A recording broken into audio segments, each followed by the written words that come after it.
श्लोक 13। पश्यतानि महाबाहो कारणानि निबोध में शांके कृतान्ते प्रोक्तानि सिद्धे सर्वकर्मणाम।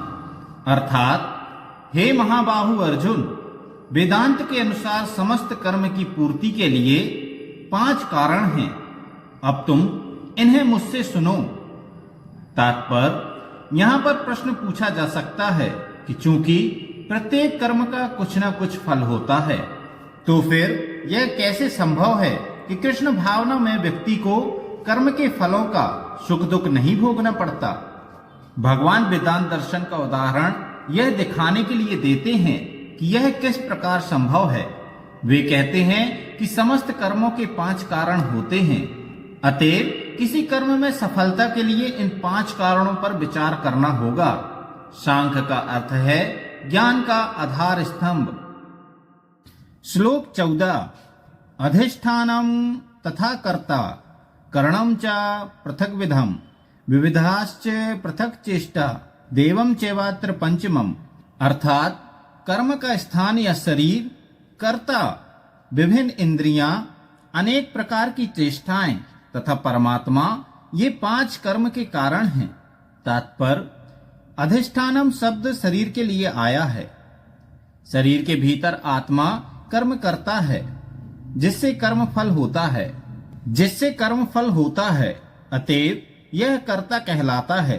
आत्मा ही ज्ञाता तथा कर्ता है। इसका उल्लेख श्रुति में है, ऐस ही दृष्टा स्रष्टा।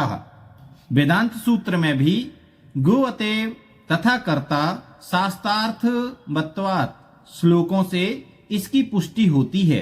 कर्म के उपकरण इंद्रियां हैं और आत्मा इन्हीं इंद्रियों के द्वारा विभिन्न कर्म करता है। प्रत्येक कर्म के लिए पृथक चेष्टा होती है, लेकिन सारे कार्यकलाप परमात्मा की इच्छा पर निर्भर करते हैं, जो प्रत्येक हृदय में मित्र रूप में आसीन है। परमेश्वर परम कारण है। कर्म के उपकरण इंद्रियां हैं और आत्मा इन्हीं इंद्रियों के द्वारा विभिन्न कर्म करता है, जो प्रत्येक हृदय में मित्र रूप में आसीन है। प्रत्येक कर्म के लिए पृथक चेष्टा होती है, लेकिन सारे कार्यकलाप परमात्मा की इच्छा पर निर्भर करते हैं, जो प्रत्येक हृदय में मित्र रूप में आसीन है। परमेश्वर परम कारण है, अतएव जो इन परिस्थितियों में अंतर्यामी परमात्मा के निर्देश के अंतर्गत कृष्ण भावनामय होकर कर्म करता है, वह किसी कर्म से नहीं बंधता। जो पूर्ण कृष्ण भावनामय हैं, वे अंततः अपने कर्मों के लिए उत्तरदायी नहीं होते। सब कुछ परम इच्छा परमात्मा भगवान पर निर्भर है। श्लोक 15। शरीर वाक् मनोर्भिर यत्कर्म प्रारभते नरः न्यायं वा विपरीतं वा पश्चेते तस्य हेतवः। अर्थात मनुष्य अपने शरीर, मन या वाणी से जो भी उचित या अनुचित कर्म करता है, वह इन 5 कारणों के फलस्वरूप होता है। तात्पर्य, इस श्लोक में न्याय या उचित तथा विपरीत या अनुचित शब्द अत्यंत महत्वपूर्ण है। सही कार्य शास्त्रों में निर्दिष्ट आदेशों के अनुसार किया जाता है और अनुचित कार्य में शास्त्रीय आदेशों की अवहेलना की जाती है। किंतु जो भी कर्म किया जाता है, उसकी पूर्णता के लिए इन 5 कारणों की आवश्यकता पड़ती है। श्लोक 16। तत्रैव सति कर्तारम आत्मनं केवलम तूया पश्यत्कृत बुद्धित्वान् सा पश्यति दुर्मतिया। अतएव जो इन 5 कारणों को न मानकर अपने आप को ही एकमात्र कर्ता मानता है, वह निश्चय ही बहुत बुद्धिमान नहीं होता और वस्तुओं को सही रूप में नहीं देख सकता। तात्पर्य, मूर्ख व्यक्ति यह नहीं समझता कि परमात्मा उसके अंतर में मित्र रूप में बैठा है और उसके कर्मों का संचालन कर रहा है। यद्यपि स्थान, कर्ता, चेष्टा तथा इंद्रियां भौतिक कारण हैं, लेकिन अंतिम या मुख्य कारण तो स्वयं भगवान हैं। अतएव मनुष्य को चाहिए कि केवल 4 भौतिक कारण को ही ना देखे, अपितु परम सक्षम कारण को भी देखे। जो परमेश्वर को नहीं देखता, वह अपने आप को ही कर्ता मानता है। श्लोक 17। यस्य नाहं कृतो भावो बुद्धिर्यस्य न लिप्यते हत्वा अपि सा इमान् लोकान् हन्ति न निबद्धते।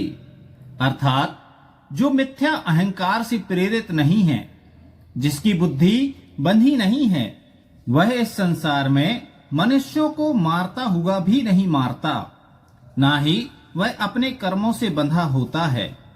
तात्पर्य इस श्लोक में भगवान अर्जुन को बताते हैं कि युद्ध न करने की इच्छा अहंकार से उत्पन्न होती है। अर्जुन स्वयं को कर्ता मान बैठा था, लेकिन उसने अपने भीतर तथा बाहर परम या परमात्मा के निर्देश पर विचार नहीं किया था।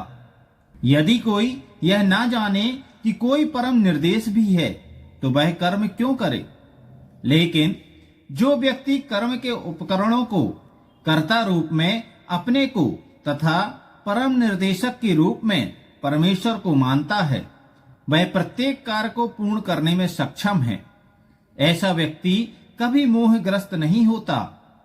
जीव में व्यक्तिगत कार्यकलाप तथा उसके उत्तरदायित्व का उदय मिथ्या अहंकार से तथा ईश्वर विहीनता या कृष्ण भावना अमृत के अभाव से होता है।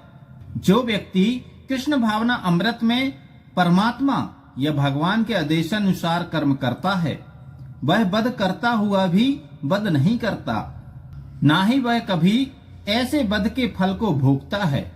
जब कोई सैनिक अपने श्रेष्ठ अधिकारी सेनापति की आज्ञा से वध करता है तो उसको दंडित नहीं किया जाता, लेकिन यदि वही सैनिक स्वेच्छा से वध कर दे तो निश्चित रूप से न्यायालय द्वारा उसका निर्णय होता है।